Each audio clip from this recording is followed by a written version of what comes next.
payback time. So I debated whether or not a simple Battle Droid repaint deserved its own video, and it probably doesn't. This is probably going to be a short video, but hey, I haven't made a droid district in a while, and I figured this was a good excuse. I did a Storm Central for the Scout Trooper and the Shadow Stormtrooper, but this is a droid district for the Heavy Battle Droid, Gaming Greats Vintage Collection figure from Battlefront 2. Not the good one, the EA one. Even though I hear that the EA game's not that bad. I just don't play modern video games. I don't really play video games at all besides the original Battlefront 2 on PC like every day. But yeah, this is a really cool figure. I really like it. I really like this Battle Droid design. I was a little iffy on it at first, but like having a figure of it, I really like it. I really like this design. So let's set the figure off to the side and talk about the card back real quick. We can see it's a Battle Droid. I think he's on Naboo. It looks very Naboo-y behind him. But you can see it's just a really cool design for a Battle Droid. I really like it. He's holding the rifle he comes with, which is like an Imperial rifle. But from what I understand, like, weapons are interchangeable. Like, I think the Black Series version of this figure came with a First Order gun that looked horrible. So thankfully this one doesn't. You can see it came in very straight, good condition, straight from GameStop. You can see the back of the cards as the other figures. And yeah, it's a card back. It's got the classic Luke and Leia on it too. It's a cool card back, man. I like it. I dig it. I like keeping the card backs around. So this Heavy Battle Droid is pretty cool. This is basically the default way you would ever really need to display him. You know, give him the big gun, give him the big backpack, you're all set. But before we even really show him off in that way, let's show off his alternate pieces. Even though they have not even repainted this mold as a commander droid yet, are we going to stay in focus or what? He's just so thin. The camera's like, I don't know what to stay on focus because he's just so thin.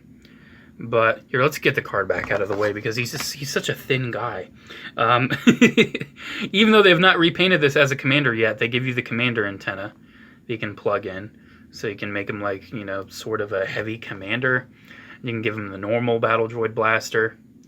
So you do have those options, and I mean, it's an option. You can give them those options. It's so funny. This mold has existed since 2012. 2012, and this is just its third repaint. That's so sad. Where's the pilot? Where's the security? Where's the commander? We already have the antenna. Anyways, so yeah, you get those option parts, but mostly you'll want them with the backpack, which looks really nice. I love the metallic. He's so metallic-y. Like, all the paint on him is really metallic. It just looks so good. I love it. It's like the matte dark and then the metallic. Oh, man. Then all the little silver, too. It's just like all these little silver scuffs. Oh, man. Like a little scuff there. It just looks so nice. Little scuff on the arm. Scuffing on the backpack. Scuffing right in front of the head. Oh, man. That is just nice looking. That is just nice. I love this 2012 Vintage Collection Battle Droid. It's not perfect. He is a little wibbly because he's just so thin. And you can see he's not... I was about to say he's not the best at standing up, but there we go. He's standing up. He's just, you know, very thin. Like, look at how thin that is. Like, he's such a thin guy. And he only has, like, ball joints, swivels at the shoulders. Only ball joints at the thighs. But, I mean, what would you really do, though? It's a Battle Droid. One point of articulation I really wish this mold had would be a swivel at the forearm or at the wrist. It's very disappointing that he doesn't because you just have to like really awkwardly try to get him to hold the weapons. But you can see though he is sculpted in such a way where like when you bend his elbow, his arm does kind of go inward and then this arm kind of stays a little more straight. So you can get him holding weapons two-handed sort of. Like you can get him with that. And then, like, I normally don't... You can't really twist the arm and have him hold it because it'll bend back into place. But, I mean, you sort of can. You sort of can do it. But another thing I do is, like, you just kind of take the fingers and wedge it in between that rod right there of the rifle. And that holds it pretty secure. But you can see it's kind of bending it, too. So, you got choices with how you can have him hold his weapons. But how I have him hold this big old gun, which is like the Sand Trooper rifle, I think Dengar also uses this rifle, is, I don't know the name of it. I just kind of have one finger poked in there, And then he can't really even hold the handle. He's basically just resting there, but it's really slotted in there. That's how I have him hold the rifle. And he actually holds it pretty nice. I mean, I would imagine he probably has it more underslung because it's so big and heavy. I mean, he is just a little B1 battle droid after all. Sure, he's a heavy battle droid, but, I mean, is he really going to be able to lift more than what normal battle droids can? Is it like Char Aznable because he has slightly different colors? He can, like, hold 3 times more? Is he 3 times faster? It's really nice, though. It looks really cool. I like it.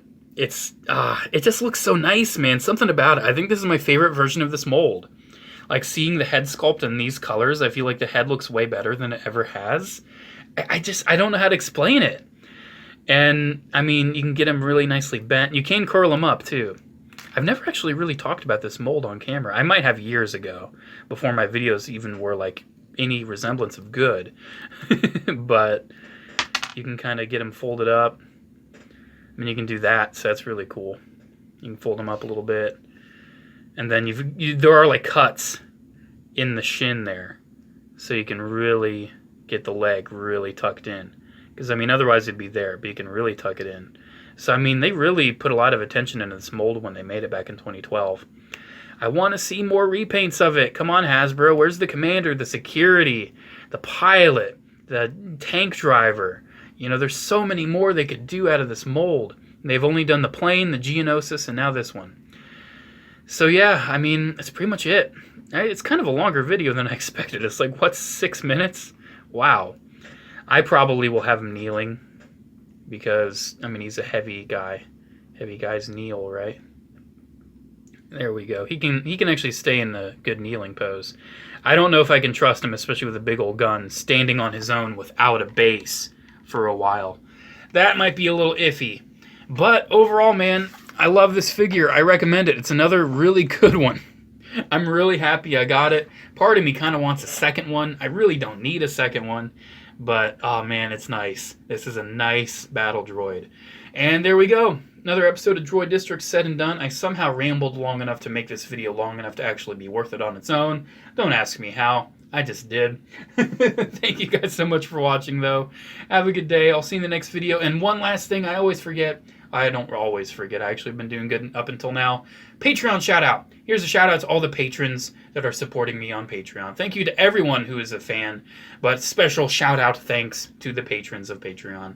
It might just be like the 1 or 2 people for now because it's just started, but we'll see how it goes. Thank you guys anyway. I really appreciate it.